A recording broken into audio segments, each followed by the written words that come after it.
ഞാൻ എസ് പിന്നെ ആയതുകൊണ്ടും നിങ്ങളുടെ ദേഹം നല്ല സ്മെല്ലാണ്, അതുകൊണ്ട് നിങ്ങൾ ജോലിക്ക് എടുക്കാൻ പറ്റില്ല എന്നാണ് അവർ പറഞ്ഞത്. ഈ ദുഷിച്ച മനസ്സുള്ള മനുഷ്യ 21-ാം നൂറ്റാണ്ടിലും ജാതിപരമായി ഭയങ്കരമായിട്ട് അധിക്ഷേപിക്കുന്ന ആൾക്കാർ ഇപ്പോഴും ഉണ്ട്.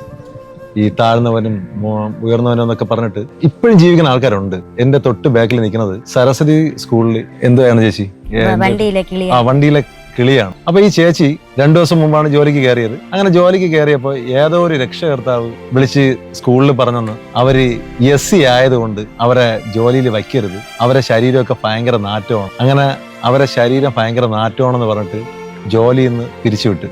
അങ്ങനെ ചേച്ചി ഇപ്പോൾ ഇവിടെ സ്റ്റേഷനിൽ പരാതിയായിട്ട് വന്നതാണ്. നമ്മൾക്ക് എത്ര പുരോഗമനം പറഞ്ഞാലും മനസ്സിനകത്തുള്ള ഒരു ദുഷിപ്പുണ്ട്, ജാതി എന്ന് പറഞ്ഞ ദുഷിപ്പ്. ഇത് ഉള്ളിടത്തോളം കാലം ഇവിടെ ഈ ജാതി ചിന്തകൾ കൂടിക്കൊണ്ടേയിരിക്കും, വിഷയങ്ങൾ കൂടിക്കൊണ്ടേയിരിക്കും. സത്യം പറഞ്ഞാൽ ഇവരൊക്കെ ജീവിക്കാൻ വേണ്ടിയിട്ടാണ് ഓരോ തൊഴിലിന് വേണ്ടി പോണത്. അവരെ ജാതീയപരമായി അധിക്ഷേപിക്കുകയും അതുപോലെ തന്നെ അവര് ഒരു ദളിത സ്ത്രീ ആയതുകൊണ്ട് ജോലിയിൽ നിന്ന് പറഞ്ഞുവിടുകയും ചെയ്തു. ഇവരാണെന്നുണ്ടെങ്കിൽ മഹാത്മാ അയ്യങ്കാളിയുടെ ഇവിടെ ഒരു സ്കൂളിൽ സമരം ഉണ്ടായിരുന്നു, നമ്മുടെ കണ്ടല ലഹള.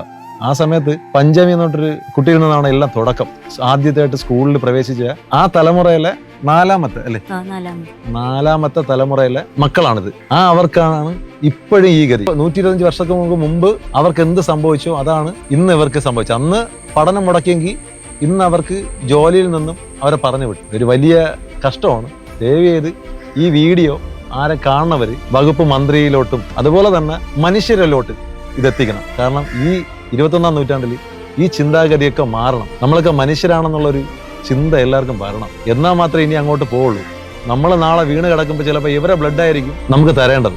ഒരിക്കലും ദയവ് ചെയ്ത് ഈ ജാതിപരമായി അവര് ഈ പറഞ്ഞ പോലെ ദളിത സ്ത്രീയായി ജനിച്ചെന്ന് പറഞ്ഞിട്ട് അവർ മനുഷ്യനല്ല എന്നല്ല, അവർക്ക് നമ്മളെ പോലെ ഭൂമിയിൽ ജീവിക്കാനും എല്ലാ അവകാശവും അവർക്കും ഉണ്ട്. ദയവ് ചെയ്ത് ഈ ജാതി വെറിയന്മാര് ഇങ്ങനെയുള്ള ആൾക്കാരെ കഴിയണത് ഉപദ്രവിക്കാതിരിക്കാൻ ശ്രമിക്കണം. പ്രത്യേകിച്ച് അവരും ഈ സമൂഹത്തിലുള്ളവരാണ്, അവർക്കും ജീവിക്കാനുള്ള അവകാശമുണ്ട്, അവർക്കും തൊഴിലെടുത്ത് തന്നെ ജീവിക്കണം, അവർക്കും മക്കളുണ്ട്, കുടുംബമുണ്ട്, എല്ലാം ഉണ്ട്. അപ്പൊ അവരെ ജീവിക്കാൻ അനുവദിക്കണം. ഇല്ലെന്നുണ്ടെങ്കിൽ സത്യമായിട്ടും നല്ലൊരു തലമുറ ഇപ്പൊ വളർന്നു വരണുണ്ട്. നിങ്ങളൊക്കെ വലിയ വില കൊടുക്കേണ്ടി വരും. ഈ സവർണർ എന്ന് പറയുന്ന ആൾക്കാരായാലും ആരായാലും മനുഷ്യനെ ജാതിപരമായിട്ട് കാണുന്ന ആൾക്കാർ ഉറപ്പായിട്ടും വലിയ വില കൊടുക്കേണ്ടി വരും. പണ്ട് കാലത്ത് പാവപ്പെട്ടവർക്ക് പഠിക്കാനുള്ള അവസരമില്ലായിരുന്നു. അഥവാ എന്തെങ്കിലും താണജാതിയിലുള്ളവർ കേട്ട് പഠിച്ചു കഴിഞ്ഞാൽ അവരെ ചെവിയിൽ ഈയം ഉരുക്കി ഒഴിക്കുന്ന ഒരു കാലഘട്ടം ഉണ്ടായിരുന്നു. ആ കാലഘട്ടത്ത് നമ്മുടെ കണ്ടല ഒരു ലഹള നടന്നു. മഹാത്മാ അയ്യങ്കാളി പഞ്ചമി എന്ന് പറഞ്ഞ ഒരു കൊച്ചിന് കർഷക ലഹള എന്ന് പറഞ്ഞിട്ട് അന്ന് സ്കൂളിൽ കൈപിടിച്ചു കൊണ്ടുപോയൊരു സംഭവമുണ്ട്. അതിന്റെ 4ാമത്തെ തലമുറയിലുള്ള ആൾക്കാർക്ക് ഇപ്പോഴും സ്കൂളിൽ കയറി